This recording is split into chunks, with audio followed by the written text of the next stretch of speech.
Bonsoir et bienvenue à la Bibliothèque des rêves. On va se plonger dans l'histoire une nouvelle fois ce soir. Je vais vous parler de l'histoire du sel, c'est-à-dire le rôle, l'importance de cette matière première dans les sociétés humaines depuis la préhistoire. Et il y a beaucoup à en dire en fait. Parce que le sel ouvre des portes vers plein d'aspects de l'histoire des sociétés. Leurs techniques de préservation des aliments, d'extraction minière, les conflits, le commerce, et même la naissance des systèmes d'imposition qui permettraient de financer les premiers États, et encore d'autres aspects qui vont vous surprendre peut-être. Le sel, c'est une des matières premières les plus importantes, les plus vitales dans l'histoire de l'humanité. Alors, installez-vous confortablement. Notre histoire est sur le point de commencer. Merci de soutenir ce programme. Si vous pouvez évaluer positivement l'épisode ou la bibliothèque des rêves en général, commenter, vous abonner, ça aide beaucoup. Et si ça n'est pas déjà le cas, je vous invite, comme d'habitude, à écouter ou regarder les épisodes sur Spotify, si vous y êtes abonné. Parce que d'une part, vous pouvez y avoir en même temps la vidéo, si vous le désirez, et surtout, il n'y aura pas de publicité du tout, si vous êtes abonné à Spotify. Sinon, les autres plateformes de podcast, comme Apple ou Deezer, ont de la publicité éventuellement, même si c'est seulement au début des épisodes. Mais assez parlé de ça, passons à l'épisode de ce soir. Parlons un peu du sel. Si on considère l'ensemble de notre planète, le sel, le chlorure de sodium, c'est un composé vraiment très abondant, presque inépuisable pour la consommation humaine. Pour vous donner quelques ordres de grandeur, 1 litre d'eau de mer contient en moyenne 30 grammes de sel. En moyenne, parce que la salinité des eaux de mer varie assez fortement autour du monde. Rapporté au volume des mers, des océans de la Terre, ça fait des milliers de milliards de tonnes de sel dissous dans l'eau. Les océans contiennent énormément de sel. Pour visualiser à quel point, c'est comme si on prenait une bouteille de 1 litre d'eau, pas très grande, et qu'on y ajoutait 7 cuillères à café de sel. Une autre façon de le présenter, c'est que pour chaque être humain, il y a plusieurs centaines de tonnes de sel de mer en suspension dans les océans. C'est gigantesque, et ça n'inclut même pas le sel terrestre dans des dépôts souterrains qui produisent d'ailleurs la plus grande part du sel consommé par l'homme aujourd'hui. Le sel provient surtout des mines. On y extrait ce qu'on appelle le sel-gemme, la halite, qui est du chlorure de sodium sous forme sèche de minéral solide. Les dépôts de sel-gemme sur Terre viennent aussi des mers pour l'essentiel. On les trouve dans des couches géologiques où les eaux océaniques se sont évaporées ou ont été séparées du reste des océans pour former des lacs salés. Ces dépôts de sel peuvent être très épais, ce qui n'est pas surprenant compte tenu des milliards de tonnes de sel dans les océans. Certaines de ces couches de sel sur Terre ont jusqu'à 300 mètres d'épaisseur de sel accumulé. Donc, sur la planète en général, le sel est abondant. Mais même si on n'en manquera pas, il n'est pas disponible partout. Il n'est pas sous forme raffinée. Il doit être extrait, soit en extrayant du sel-gemme, soit en faisant s'évaporer de l'eau de mer. Il faut aussi le transporter, le conditionner, Et c'est tout ça qui forme, qui donne sa valeur économique et commerciale au sel depuis des milliers d'années. Alors, d'où provient ce besoin humain de sel? Le besoin d'approvisionnement en sel, c'est quelque chose qui remonte au néolithique, avec le développement de l'agriculture. Mais pourquoi ça? Déjà à cause d'un changement de régime alimentaire. Les chasseurs et cueilleurs de la préhistoire obtenaient assez de sel simplement de leur alimentation, en particulier des organes de leur proie, ou du poisson et des coquillages. Mais quand les humains passent à l'agriculture, leur nouveau régime, qui est surtout à base de plantes, de céréales, de légumes, ne contient plus assez de sel. Les quantités à ajouter à l'alimentation restent petites, mais il fallait quand même trouver du sel quelque part. Et ça impliquait soit de vivre près de la mer, soit de trouver du sel gemme. Ou alors, troisième option, qui est restée rare, mais qui a existé aussi, c'est de récupérer le sel de certaines plantes qui sont adaptées au milieu salé et en contiennent beaucoup, comme la salicorne par exemple. On les brûle et on récupère des cristaux de sel dans leurs cendres. Mais ça ne fonctionne qu'en petite quantité pour obtenir du sel comme condiment, et ça n'a jamais été une source majeure de sel. Donc pour les communautés agricoles, qui ne pouvaient pas produire leur propre sel, le commerce devient la seule façon de s'en procurer. On sait par exemple que le pain des premières cultures à adopter le mode de vie sédentaire était très souvent salé déjà. On le salait sans doute pour le goût, mais aussi pour des raisons de santé, parce que ces premières sociétés sédentaires avaient dû observer qu'une petite ration de sel était profitable, alors qu'en manquer pouvait entraîner des symptômes. C'est une pathologie moins rare qu'on ne pourrait le penser, parce qu'aujourd'hui on a tendance à absorber beaucoup plus de sel que nécessaire dans notre alimentation. Mais le manque de sel, l'hyponatrémie, peut entraîner des symptômes qui vont des migraines jusqu'à des crises de convulsions. Il n'en faut pas trop, mais il faut du sel pour vivre. Mais une raison bien plus importante, qui explique le besoin en sel au néolithique, c'est l'agriculture et l'élevage, pour différentes raisons. Déjà parce qu'une communauté qui vit de l'agriculture a besoin de préserver les aliments. Les céréales restent consommables pour longtemps dans un environnement sec. Mais la plupart des autres aliments, non, que ce soit les produits laitiers, les fruits, les viandes, les poissons, les œufs, il faut leur faire subir des traitements pour les conserver. On pouvait les sécher, les fumer, les saler, soit avec des cristaux de sel, soit dans de la saumure, une solution très salée. Il y avait différentes techniques. Pour certains aliments, comme les fromages, le sel est absolument nécessaire pour permettre la conservation.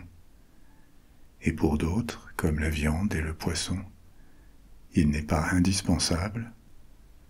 On peut utiliser d'autres techniques comme le séchage et le fumage, mais il est souvent quand même désirable parce qu'il est plus efficace et plus facile que ces autres techniques. Je reviendrai plus tard sur ces moyens de conservation. Mais comme vous le voyez, la préservation des aliments est une autre raison qui rend le sel nécessaire pour les communautés agricoles sédentaires. Et encore une autre raison du besoin en sel, c'est l'élevage. Les animaux domestiqués ont aussi besoin de sel, en particulier les vaches laitières. Les exceptions sont les chiens ou les chats, qui n'ont pas besoin de suppléments en sel parce qu'ils transpirent très peu et ils ne perdent pas leur sel de cette manière. Mais les animaux de ferme, les plus gros surtout, en ont besoin. Les chiens d'ailleurs ont été domestiqués bien avant l'agriculture, au Paléolithique, longtemps avant les herbivores, qui ont besoin d'apports en sel beaucoup plus conséquents. Dans la nature, les herbivores reconnaissent instinctivement les pierres ou les terres salées, et ils les lèchent pour en obtenir du sel. Les éleveurs remplacent ces sources par des pierres de sel, qui sont des blocs de sel minéral mis à disposition des animaux, qui peuvent s'autoréguler en les léchant quand ils en ont besoin. Une pratique qui apparaît aussi avec l'agriculture, c'est le salage des foins. Après une récolte, on sale légèrement le foin dont on alimentera les animaux, ce qui est une autre façon de leur apporter le sel dont ils ont besoin, et en plus d'améliorer la conservation du foin, puisque les cristaux de sel vont absorber l'humidité. Toutes ces pratiques liées au sel, on les a observées et confirmées sur des sites archéologiques autour du monde, vieux de milliers d'années, en Turquie et au Moyen-Orient en général, dans les Balkans ou en Chine. Par exemple, pour ce qui est de la conservation des aliments avec du sel, on a trouvé des dépôts de sel sur des poteries ou dans des cuves creusées dans le sol, dont on pense qu'elles servaient à conserver des coquillages dans un milieu très salé de la saumure. Et ces récipients étaient hermétiquement fermés jusqu'à réouverture pour en récupérer le contenu. Tout ça nous indique que déjà, il y a plusieurs milliers d'années, la production du sel et son commerce étaient des préoccupations pour les gens, probablement avant le commerce de tout autre produit, parce que le besoin en sel était lié à l'alimentation, à la survie la plus élémentaire. Et en plus, l'alimentation et l'agriculture ne sont pas les seuls usages du sel à l'époque.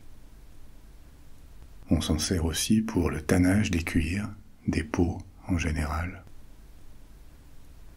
Auparavant, dans la préhistoire, les peaux et les fourrures sont traitées essentiellement en les nettoyant soigneusement, méticuleusement, avec des grattoirs qu'on trouve en grand nombre sur les sites préhistoriques. Elles sont aussi séchées, et ça a une certaine efficacité. Mais ça ne garantit pas leur conservation sur longue période. En tout cas, pas aussi bien que le tannage, qui améliore leur texture, leur durée de vie, leur flexibilité, et qui rend possible de les utiliser pour faire des vêtements ou des récipients flexibles, comme des outres ou des carquois. Ce processus de tannage ancien, il commence avec une phase de macération dans la saumure pour assurer la conservation et éviter la pourriture des peaux. On y reviendra aussi, mais la saumure, c'est simplement une solution liquide très salée, saturée en sel ou presque. Encore un autre usage ancien du sel dans l'artisanat, c'est la glaçure, l'émail sur les céramiques, les poteries. Typiquement, les poteries sont couvertes d'un enduit qui se transforme en émail à la cuisson. Ça assure l'imperméabilisation de l'objet et ça peut aussi permettre de le décorer. À l'époque, cette glaçure utilise aussi du sel. Les Égyptiens sont les premiers à produire ce type de céramique, mais on les trouve ensuite autour du monde, dans toutes les zones de développement des anciennes civilisations.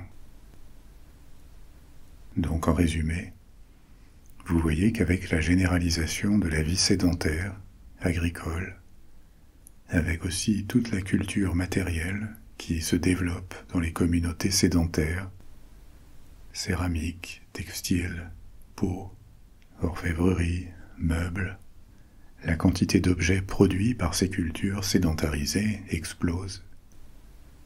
Et c'est logique, on a un peu plus de moyens, en temps et en matériel, pour pratiquer un artisanat, ce qu'on n'avait pas avant.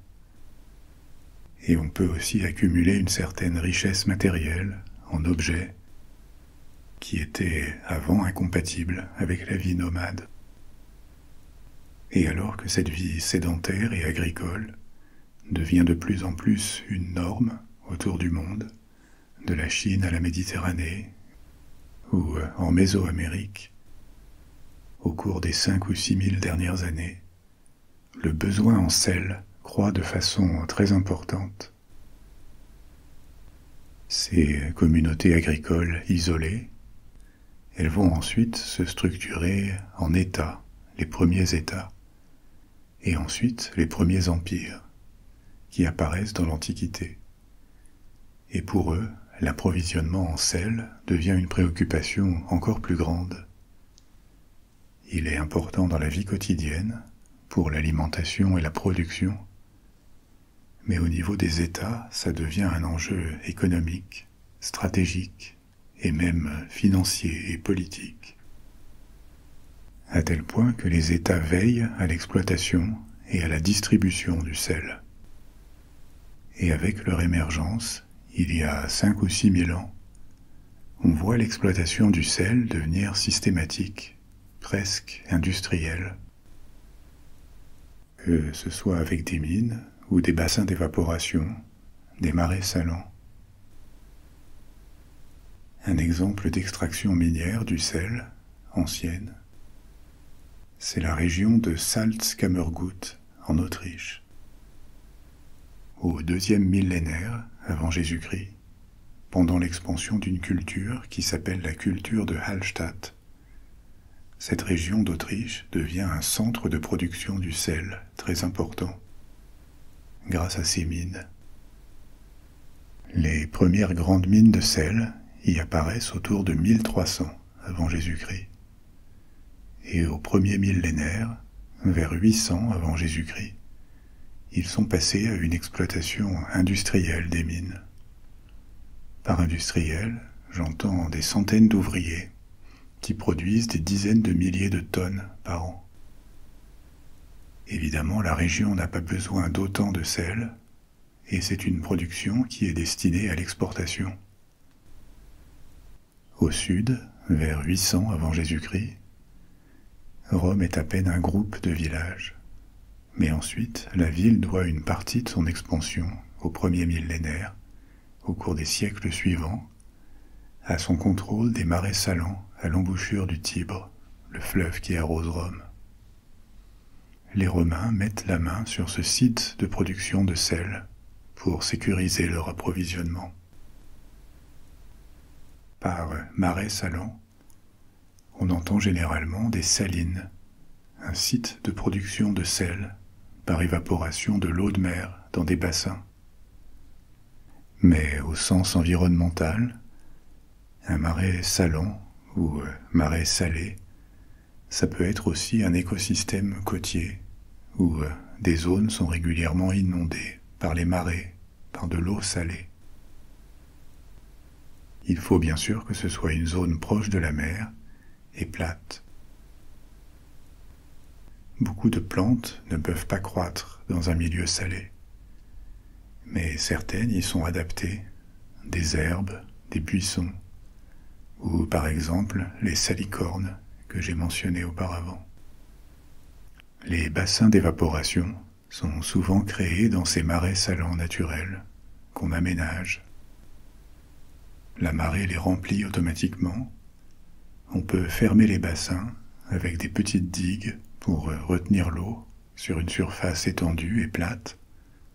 L'eau s'évapore et le sel peut être récolté.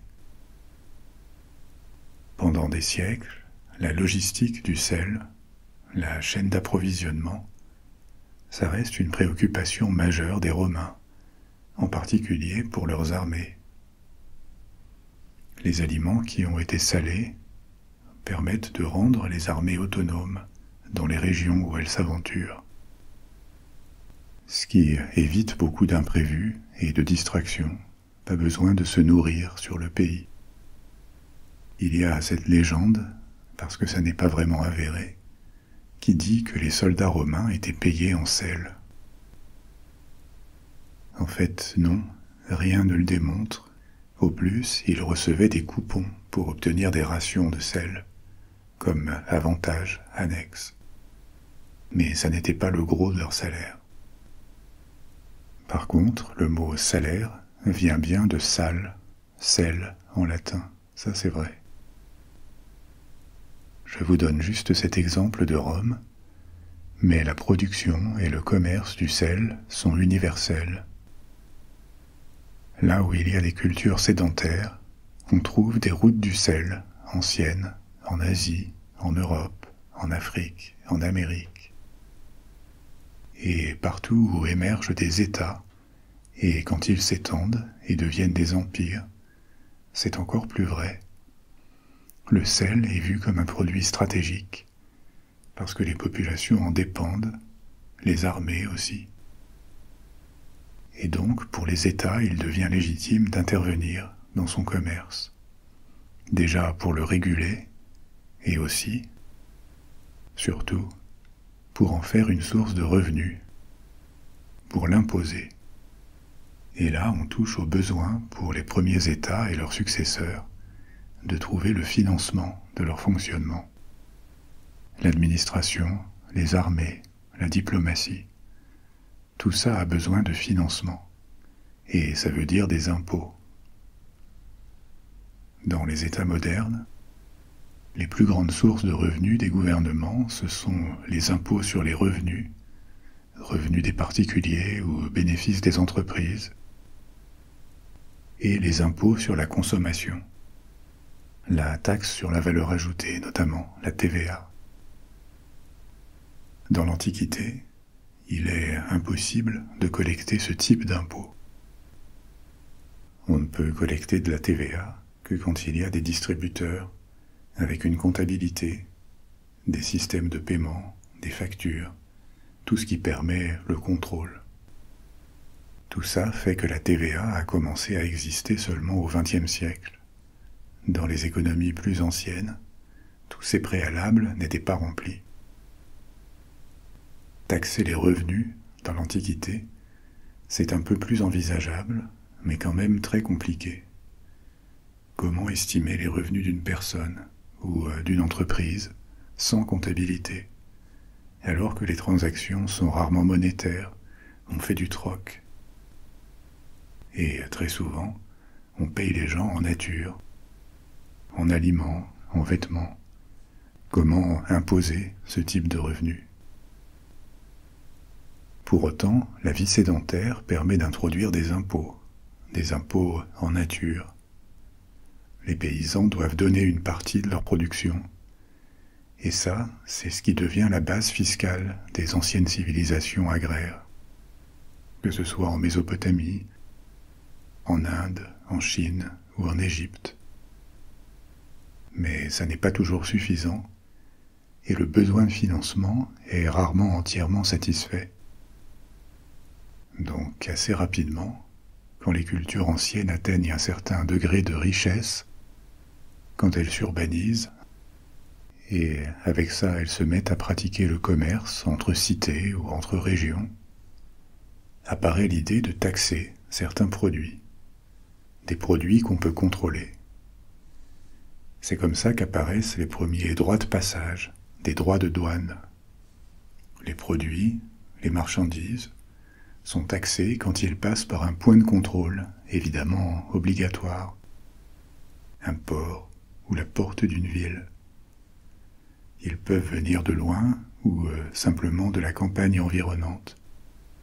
Mais ils doivent transiter par un endroit précis pour être taxés. En dehors de l'aspect militaire, de la défense, c'est aussi pour ça qu'on construit des enceintes des villes. D'où l'apparition, probablement presque aussi rapide, de la contrebande pour éviter ces impôts. Une bonne façon de contrôler la production et le commerce d'un produit, c'est quand il y a peu de sites de production, et c'est justement le cas du sel. C'est le produit parfait pour être taxé.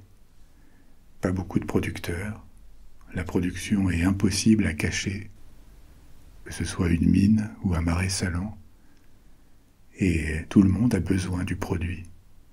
Donc la demande est garantie et ne va pas beaucoup se réduire à cause du prix.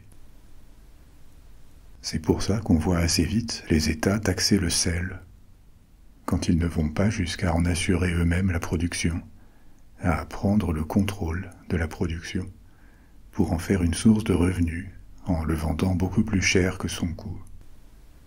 Ce qui est une autre façon de lever un impôt sur les consommateurs du produit. Ce deuxième cas, l'exploitation d'un monopole du sel par l'État, c'est ce qui se passe en Égypte. Le sel est contrôlé par l'administration, et il sert même presque de monnaie, de moyen de paiement parfois. On s'en sert notamment pour payer des travailleurs. Une des taxes sur le sel les plus anciennes qu'on connaisse apparaît en Chine, au début de la Chine impériale, au IIIe siècle avant Jésus-Christ, sous la dynastie Qin. Cette taxe est enregistrée dans des documents historiques, et l'État chinois, donc, à l'époque, taxe le sel pour financer ses campagnes militaires et les infrastructures. La Chine commence avec cette taxe qui évolue ensuite vers un monopole d'État, sous la dynastie suivante, les Han. Et ce système perdure pendant des siècles. Sous la dynastie des Tang, à l'époque médiévale en Europe, le sel est encore une source de revenus très importante pour l'État chinois. Je vous ai aussi mentionné que le contrôle du sel était important dans l'Empire romain. Une des routes du sel qui y apparaît, c'est la Via Sallavia, littéralement la route du sel. Elle n'est pas très longue, elle connecte Rome à la mer Adriatique, de l'autre côté de la péninsule italienne. En général, en Italie, la production de sel est plus efficace le long de l'Adriatique, parce qu'elle a des eaux plus salées que la mer Tyrrhénéenne ou la Méditerranée en général. Avec le passage des siècles et le développement de la ville de Rome, l'Adriatique devient sa première source d'approvisionnement en sel.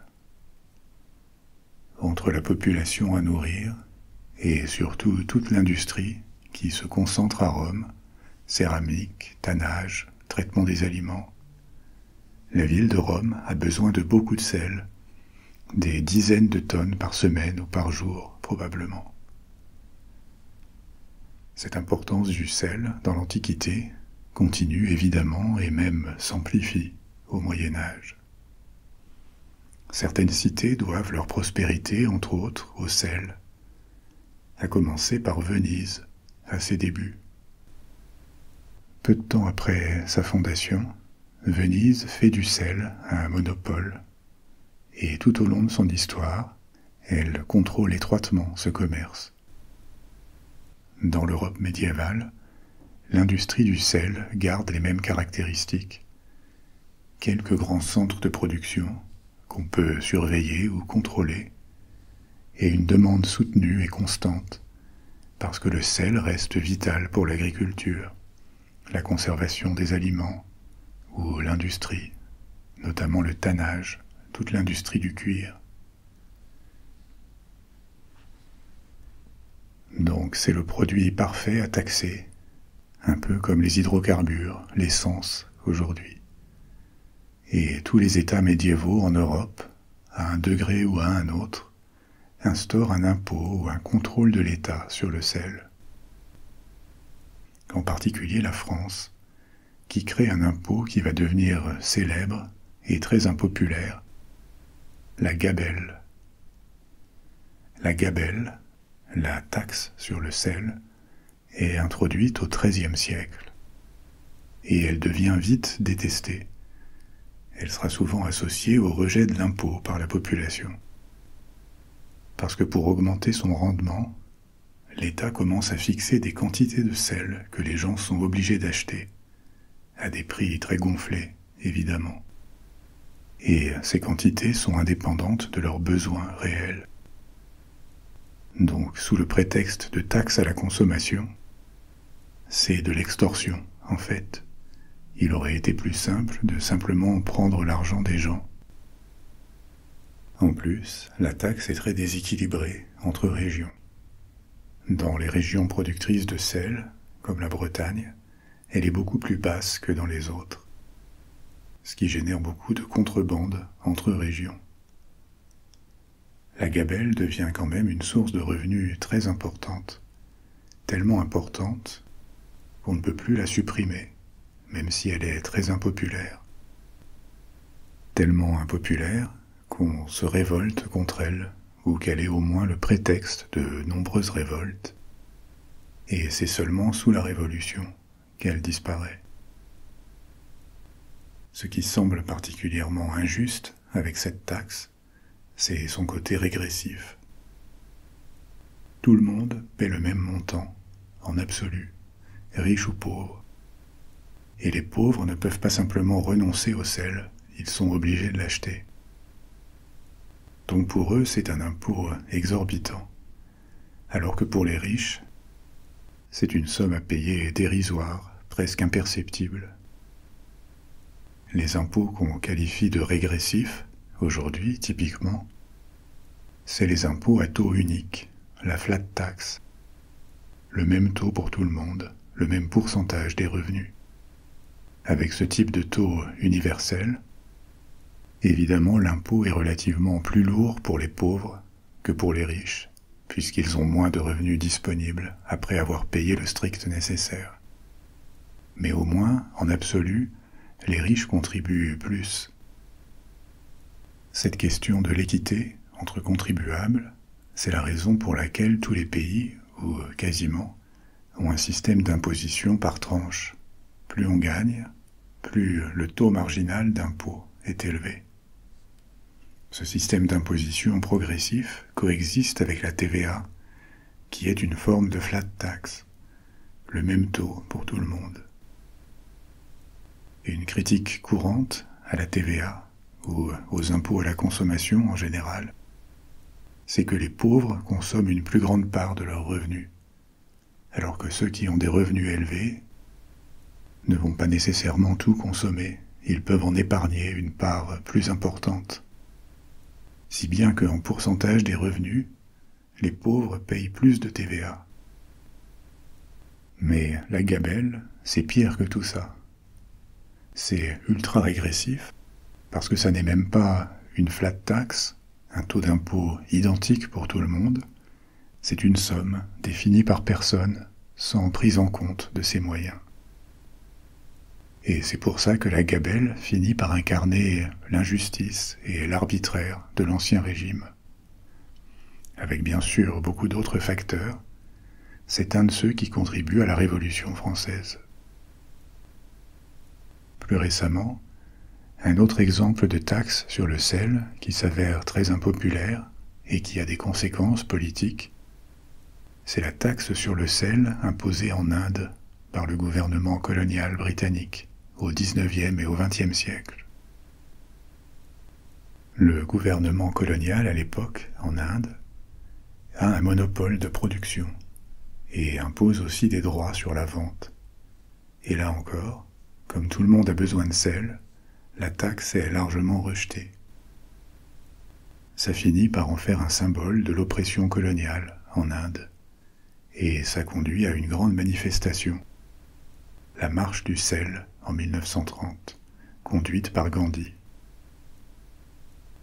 La marche attire l'attention et galvanise les partisans de l'indépendance. Là encore, c'est seulement un facteur parmi bien d'autres. Taxe du sel ou pas, l'Inde serait très certainement devenue indépendante, mais ça contribue au mouvement.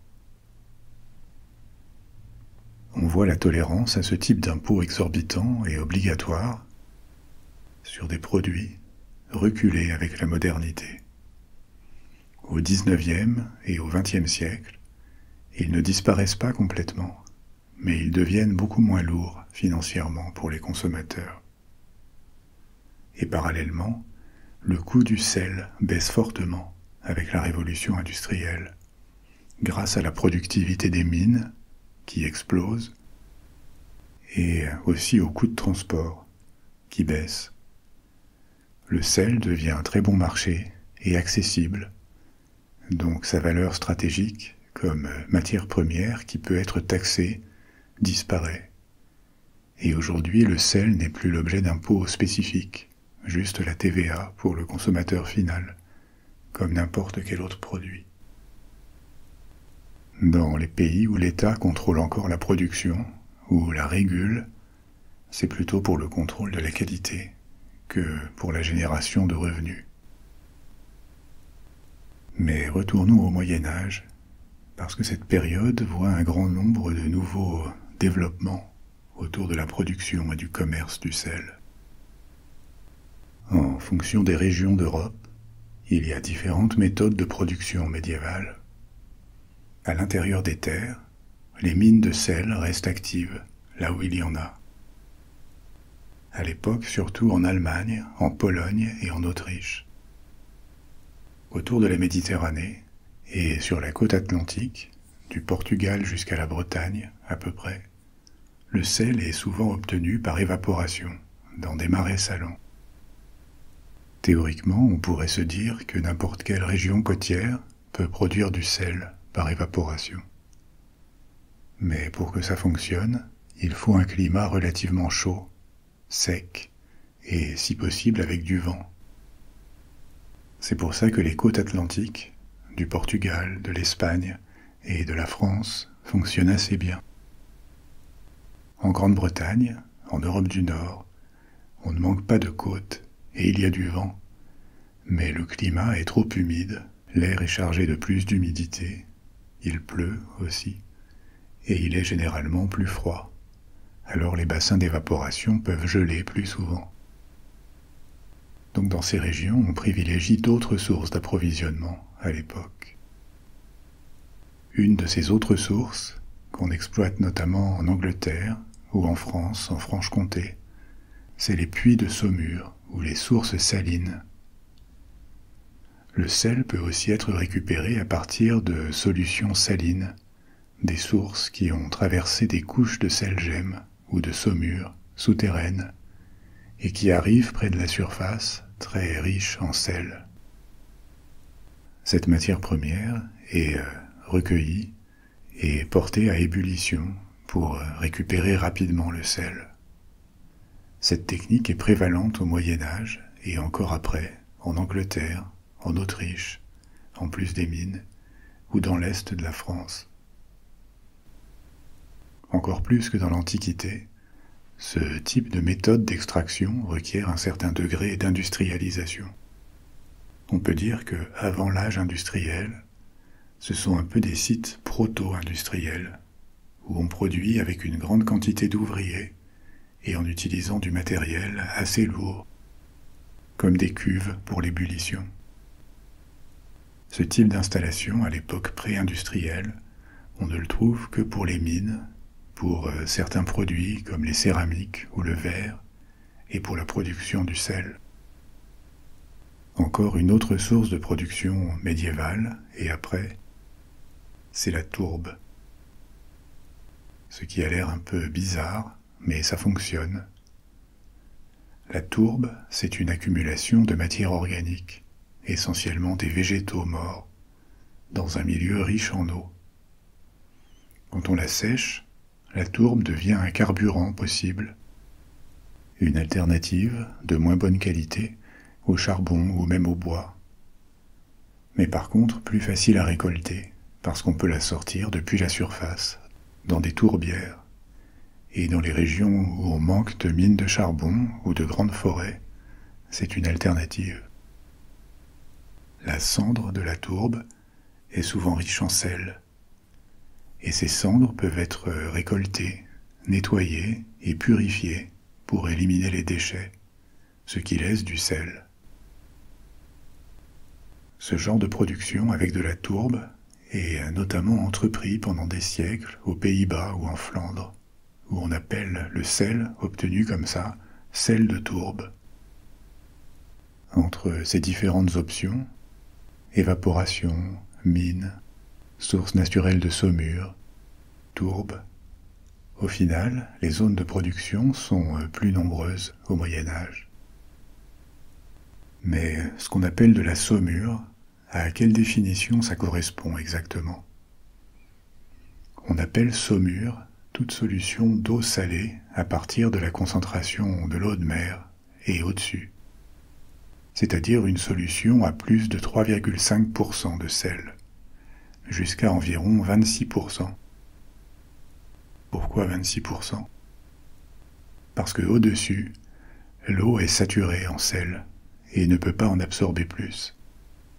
Donc si on continue d'ajouter du sel, il va simplement flotter dans l'eau, sans se dissoudre. Les mers sont loin de ce point de saturation.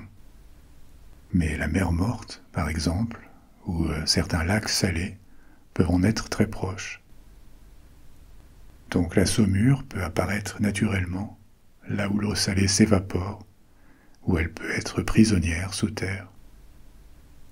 En différentes concentrations, la saumure sert à des processus industriels et aussi pour cuisiner et conserver les aliments. On peut bien sûr la fabriquer simplement en ajoutant du sel à de l'eau. Et si on veut faire le chemin inverse, on peut la faire bouillir pour récupérer le sel sous forme de cristaux solides. Cette méthode à partir de la saumure est employée aussi en Europe du Nord au Moyen Âge, et en particulier au Danemark, où elle est bien documentée à cette époque. Et en parlant du Danemark, et plus généralement de l'Europe du Nord, c'est une zone qui développe à l'époque médiévale un grand commerce du sel. Le commerce de la mer du Nord et de la mer Baltique au Moyen Âge repose sur différents produits. Mais parmi eux, le sel et le poisson salé sont primordiaux. Le sel comme principal ingrédient pour la préservation d'aliments et l'industrie, et le poisson comme aliment qui lui-même se vendait salé pour la conservation, de la Finlande à la Grande-Bretagne. Le royaume du Danemark, à l'époque, tire une bonne partie de sa richesse et de son influence de son contrôle du commerce entre la Baltique et la mer du Nord. Il est juste à la limite des deux, ce qui lui donne le contrôle du passage entre les mers. Mais il produit aussi du sel. Or, la Baltique est très riche en poissons, mais sa salinité est basse. Et si on ajoute à ça le climat baltique, pas du tout favorable à l'évaporation dans des marais salants, les pays qui bordent cette mer n'ont pas de ressources en sel suffisantes, sauf la Pologne avec ses mines de sel et le Danemark. La Baltique est tellement poissonneuse, et on y pêche des poissons, notamment le hareng, en quantité tellement astronomique, qu'au poids, il est en général moins cher que le pain. Donc c'est un aliment très répandu. Il y en a beaucoup plus que nécessaire, donc évidemment on veut vendre les surplus. Mais pour ça il faut le saler pour le conserver. Et c'est celui qui contrôle l'approvisionnement en sel qui est bien placé aussi pour contrôler le commerce du poisson. Pendant longtemps, c'est le Danemark qui est dans cette position. Et plus tard, il est concurrencé par les Pays-Bas, qui produisent du sel en Zélande. Les villes qu'on appelle hanséatiques participent à ce commerce aussi. La Hanse, la Ligue hanséatique, c'est une association de villes commerçantes du nord de l'Europe au Moyen Âge. Elle est très importante et une grande partie du commerce dans la région a lieu entre ces villes, qui sont notamment en Allemagne et sur la côte baltique. Donc elles aussi veulent leur part du gâteau, et les marchands hanséatiques vont acheter du sel en Pologne ou en Allemagne ou aux Pays-Bas et jusqu'en Bretagne en fonction des prix les plus intéressants qu'ils y trouvent pour amener le sel là où le poisson sera traité, autour de la Baltique. Et avec ça, le commerce du sel stimule celui d'autres produits. Les navires hanséatiques ou danois chargent du bois ou des fourrures autour de la Baltique pour les vendre aux Pays-Bas et en France, dont ils reviennent avec du sel. Au XIVe et XVe siècle, les Pays-Bas profitent beaucoup de ce commerce, ce qui prépare déjà les bases de leur prospérité commerciale dans les siècles suivants. Ils se positionnent comme intermédiaires entre la France, où ils achètent du vin, du sel, l'Angleterre, où ils trouvent de la laine, et ils emmènent ces marchandises, soit chez eux pour les traiter, soit en Baltique pour les vendre et acheter en contrepartie des fourrures, du cuir, du goudron pour l'entretien des navires. Donc ils transforment les Pays-Bas en un nœud commercial, une plaque tournante, et ils développent cette culture commerciale et maritime qui les guidera sur les océans du monde au XVIe et au XVIIe siècle. Ce commerce, qui repose en bonne partie sur le sel à l'origine, stimule aussi l'économie de l'Angleterre, qui se spécialise dans l'élevage pour la laine, de la Bretagne, qui développe ses marais salants, ou des Pays-Bas et du nord de l'Allemagne. Un autre bon exemple de transformation et de croissance économique qui part du sel, c'est l'histoire de Liverpool en Angleterre, du XVIIe au XIXe siècle. Tout commence avec des dépôts de sel assez riches à côté de Liverpool. Des dépôts qui sont exploités depuis l'époque romaine, ça n'a rien de nouveau. Mais au XVIIe siècle, on découvre un nouveau gisement de très bonne qualité, du sel gemme très pur. Plus pur que le sel de mer, ce qui le rend idéal pour les usages industriels. Comme Liverpool est un port et qu'elle est à côté, elle devient le principal lieu de raffinage et d'exportation de ce sel, qui est utilisé dans des industries comme la fabrication de verre, la métallurgie ou l'industrie chimique, qui en est encore à ses tout débuts. Mais on l'utilise par exemple pour faire de la soude. Comme en plus du sel, il y a aussi du charbon à proximité, Liverpool devient très vite un centre industriel quand la révolution industrielle s'amorce. Mais avant même que ça n'arrive, son sel sert à traiter le poisson, en particulier le poisson des rives du Canada, de Terre-Neuve, où les bancs de poissons, la morue surtout, sont très abondants. Ce poisson est ramené à Liverpool, où il est traité, conditionné et expédié pour une partie aux Antilles, où il est vendu contre des produits coloniaux, ce qui insère Liverpool dans le commerce colonial et les échanges triangulaires au XVIIIe siècle. Les marchands de Liverpool sont actifs dans le commerce d'esclaves, des produits coloniaux et des produits intermédiaires et manufacturés fabriqués à Liverpool et dans sa région. Ces activités finissent par dépasser largement celles liées au sel qui avait amorcé la pompe. Et Liverpool se transforme en un grand port colonial et ensuite, au XIXe siècle, en un grand port industriel avec de la chimie, de la construction navale, de l'industrie manufacturière. Avec les vieilles industries, au XXe siècle, tout ce commerce et cette activité autour du sel déclinent. Et Liverpool se trouve plongé dans une crise sérieuse. C'est une ville emblématique de la désindustrialisation et de ses conséquences au Royaume-Uni. Mais ça reste une grande ville. Avant cette exploitation du sel, avant le colonialisme et la révolution industrielle, c'était simplement un petit port.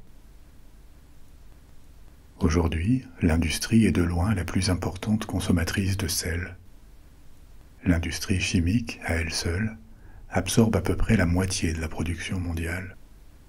Production qui est plus élevée que jamais. Le sel sert de base à plein de produits comme la soude, l'acide chlorhydrique, le bicarbonate de soude. C'est un peu anecdotique en volume, mais c'est la levure chimique, le bicarbonate de soude. Tout ça se fabrique en faisant réagir du chlorure de sodium, du sel. Mais historiquement, le premier usage du sel, c'était la conservation des aliments. Et vous vous souvenez, je vous ai dit au début qu'on parlerait des différentes méthodes de conservation à base de sel. Alors, faisons ça, en commençant par le salage, la salaison, qui est simplement l'action d'utiliser du sel pour éliminer tout ou partie de l'humidité d'un aliment. C'est ce qui se passe quand on met en contact le sel avec de la viande ou du poisson. Ça les sèche par osmose. Les cristaux de sel sont hydrophiles, ils absorbent l'eau. Et en faisant ça, ils l'attirent hors de l'aliment. Le sel est dit hypertonique, c'est-à-dire qu'il a une forte capacité à attirer l'eau d'un milieu avec lequel il est mis en contact. Dans un environnement salin, comme la saumure, les cellules sont vidées de leur eau, ce qui les tue ou au moins les désactive. Et c'est une grande vertu du sel pour la conservation. La plupart des bactéries, des champignons, des pathogènes en général, ne survivent pas à un environnement salin. En pratique, dans le passé, le salage était souvent combiné avec le fumage, à la fois pour l'efficacité et aussi pour le goût. Le bacon, par exemple, c'est de la viande de porc salée, et en plus elle est souvent aussi fumée. C'est devenu plutôt rare, mais on appliquait aussi le même traitement aux poissons dans l'Antiquité et au Moyen-Âge en Europe. Le hareng était très souvent traité comme ça, salé et fumé. Les viandes et les poissons salés n'étaient pas consommés tels quels, parce qu'ils sont presque immangeables. Typiquement, la viande était bouillie dans la saumure, pour la cuire et pour la remplir de sel. Et ensuite, une fois cuite, elle allait dans un tonneau sur une couche de sel. On remplissait le tonneau avec une couche de viande, une couche de sel, et ainsi de suite. Les couches de sel intermédiaires évitaient tout développement de bactéries ou de champignons. Et donc ça pouvait se garder au moins pendant des mois. Mais ensuite c'était immangeable à la sortie du tonneau, beaucoup trop salé. Donc on dessalait les aliments dans de l'eau douce ou alors en les faisant cuire avec d'autres ingrédients non salés pour diluer le sel. Cette méthode de salage était cruciale pour les voyages au long cours à l'époque de la marine à voile. Les navires étaient lents, ils pouvaient rester des semaines en mer, voire des mois, sans refaire le plein de nourriture, et le régime ordinaire des marins, c'était de la viande et du poisson, salés de cette manière, accompagné de ce qu'on appelait du biscuit de mer ou de la galette. Dit comme ça a l'air plutôt appétissant.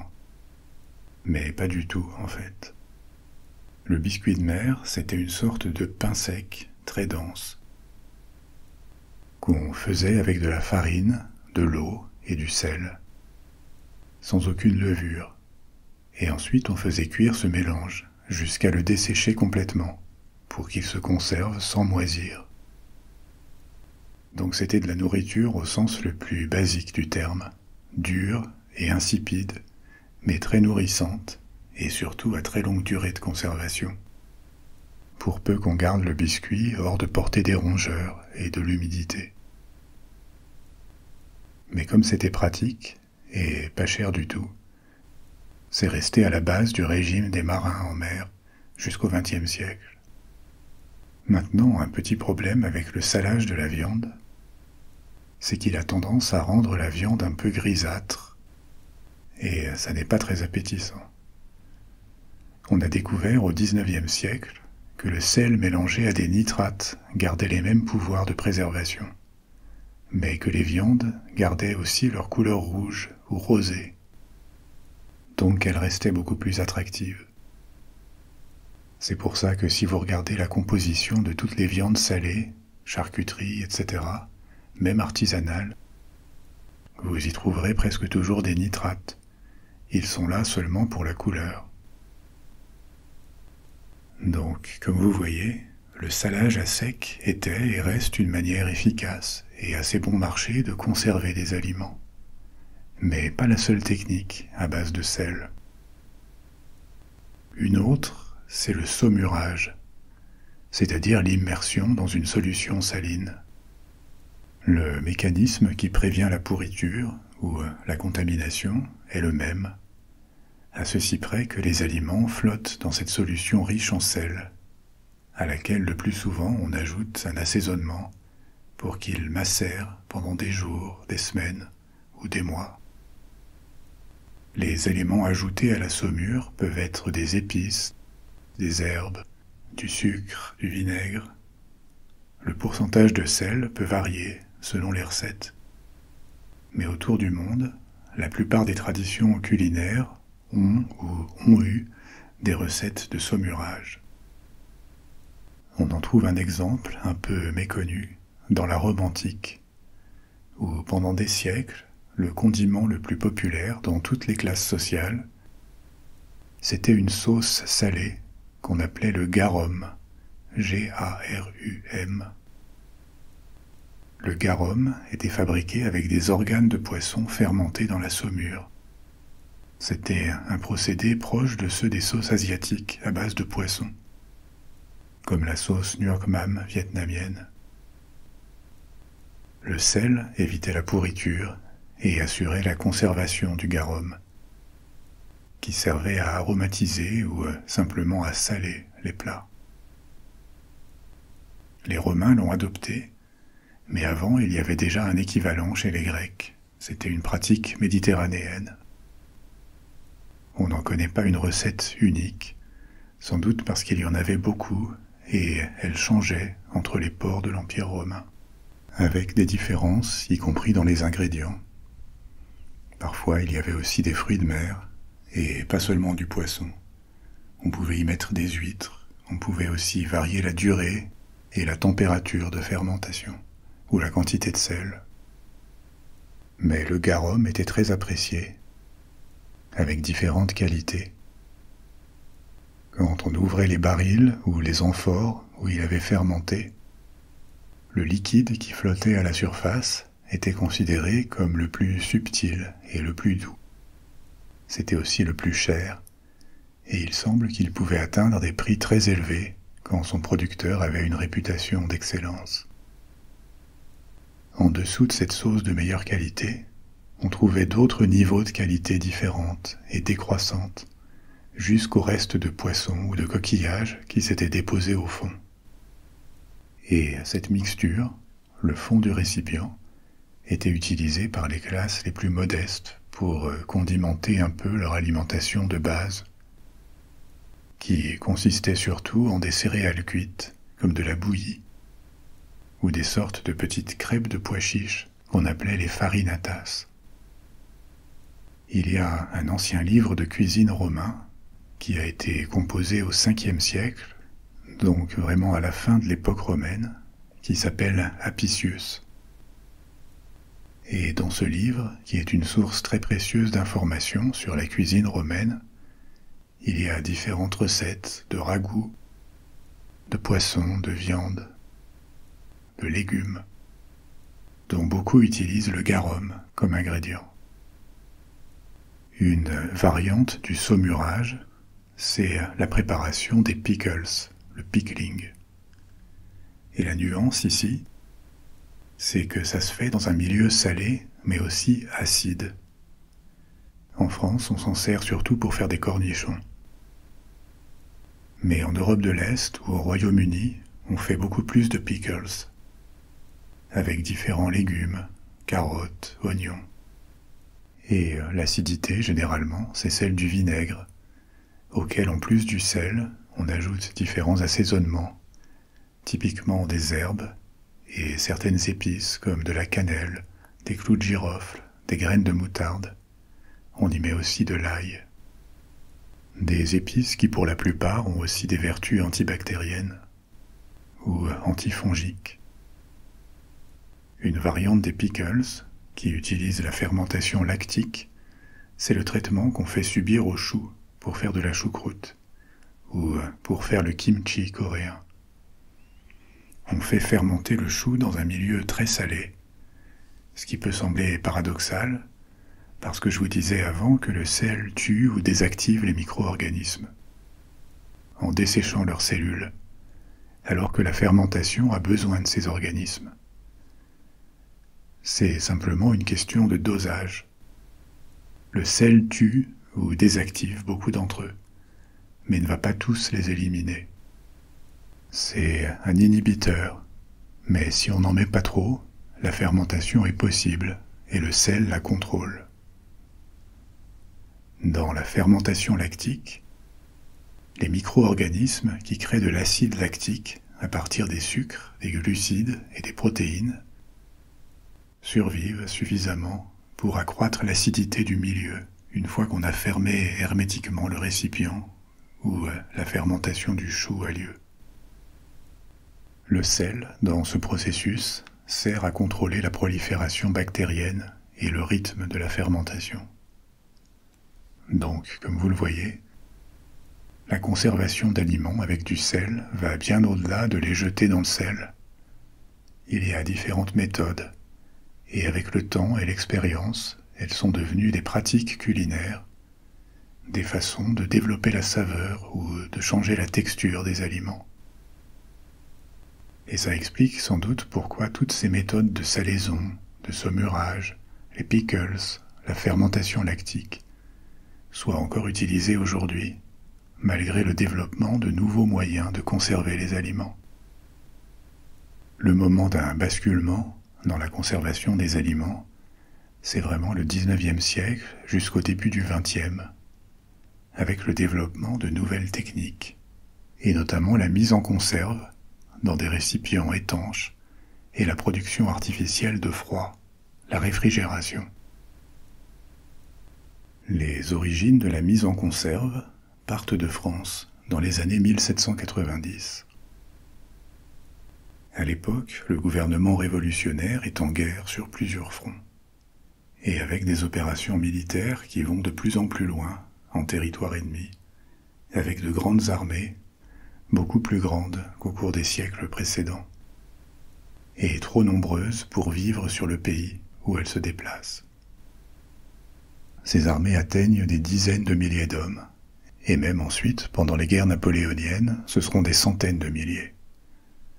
Donc le gouvernement doit anticiper sur la logistique, et surtout comment conserver et transporter des rations, en grand nombre, pendant longtemps, pour nourrir ces soldats, et notamment pendant l'hiver. Traditionnellement, depuis des siècles, les opérations militaires ralentissaient ou s'arrêtaient en hiver, à cause des problèmes logistiques et d'alimentation surtout. Donc on se dit que des armées françaises capables de se battre 12 mois sur 12, ça serait un bel avantage. Alors un prix avec une récompense importante est créé pour quiconque proposera des méthodes innovantes pour conserver et transporter des rations militaires. Intervient un confiseur et brasseur du nom de Nicolas Appert, qui propose une méthode de conservation. Il a observé que ce qui est cuisiné dans un récipient hermétiquement clos ne se détériore pas, sauf si l'air a pu y rentrer. Il ne sait pas pourquoi, ni comment, et il faudra quelques décennies de plus pour que le travail de Pasteur éclaire le rôle des micro-organismes dans les processus de putréfaction, 50 ans après. Mais sa méthode est considérée intéressante et on la teste. Techniquement, ça marche, mais l'application aux besoins militaires de son invention est compliquée, parce que préparer de la nourriture, qu'on cuit dans des pots en terre cuite, fermés. C'est compliqué, c'est cher, les récipients sont lourds, donc concrètement ça ne marche pas bien. Mais le concept est là. Ce qui lui manque encore, c'est la boîte de conserve métallique, à la fois solide et pratique.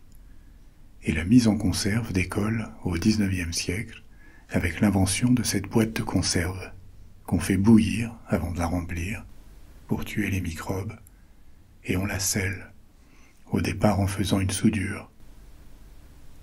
C'est moins cher et plus pratique, mais quand même encore long à préparer, et pas à la portée de toutes les bourses au départ. Donc le procédé se répand, mais assez lentement.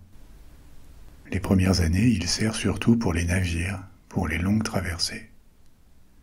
Au milieu du XIXe siècle, ces boîtes de conserve commencent à être adoptées par la classe moyenne supérieure, en Europe ou aux États-Unis. Pour la petite ou la grande bourgeoisie, la conserve, c'est un peu un symbole de son statut. Si on peut s'acheter des aliments en conserve, on a certains standards, et à l'époque, les conserves fascinent. Aujourd'hui, elles paraissent très ordinaires, mais à l'époque, c'est la première alternative aux méthodes ancestrales du type salage ou fumage. C'est un symbole de modernité. Et il y a quelque chose de presque magique à pouvoir consommer des fruits hors saison, ou cultiver à l'autre bout du monde, ou d'imaginer que quelque chose qui a été préparé des mois avant est toujours bon quand on ouvre la conserve.